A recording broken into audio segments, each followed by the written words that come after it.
Hello everybody. Today I am going to start keloid and hypertrophic scar. The questions which have been asked in the examination many times are, first, what is keloid? Or the other question is, what is hypertrophic scar? Or there have been questions like difference between keloid and hypertrophic scar. So now we will be defining three types of scars. Now scars can be atrophic scar, hypertrophic scar and keloid scar. Atrophic scar is usually pale, which has flat surface and stretched in appearance, often appearance on the back and areas of tension. This is the picture of atrophic scar. You can see the dermis and epidermis is thinned out. This is hypertrophic scar, this is keloid. You can see the difference. Now, it is easily traumatized, as we have seen. The dermis and the epidermis are thinned out. The treatment is excision and resuturing, but it may rarely improve it. The next is hypertrophic scar. Hypertrophic scar is defined as excessive scar tissue that does not extend beyond the boundary of the original incision or the wound. Okay, I'll show you. This was the original incision. This is not going beyond this. You can define this was the original scar. See the keloid. You can't explain where was the scar. Let us see if this was the scar margin, but the keloid is going beyond that. So this is the main difference. Okay. It usually results from a prolonged inflammatory phase of wound healing and from unfavorable scar sighting, like lines of skin tension. This picture you have seen. Now, keloid scar. It is defined as excessive scar tissue that extends beyond the boundaries of the original incision or the wound. If we say this is the boundary, it is going beyond it. Etiology for keloid is unknown, but it is usually associated with elevated level of growth factors.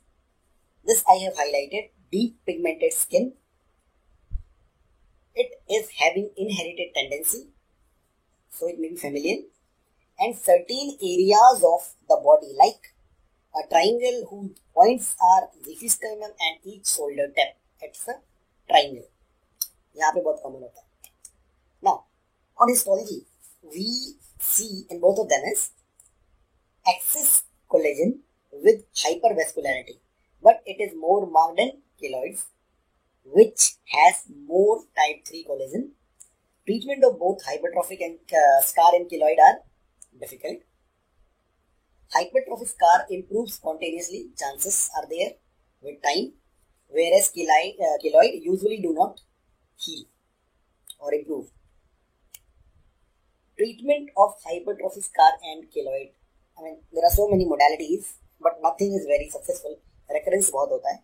So the modalities are pressure, like local molds use कर सकते हैं, और elasticated garments. Some people use silicone gel sheeting, mechanism unknown. I have highlighted this portion, this one. Intralesional steroid injection, triamcinolone.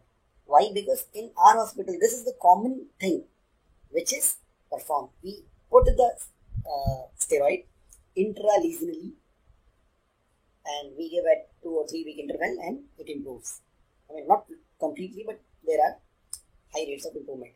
Or you can do excision and steroid injection, or excision and postoperative radiation, or intralesional excision, usually for keloid.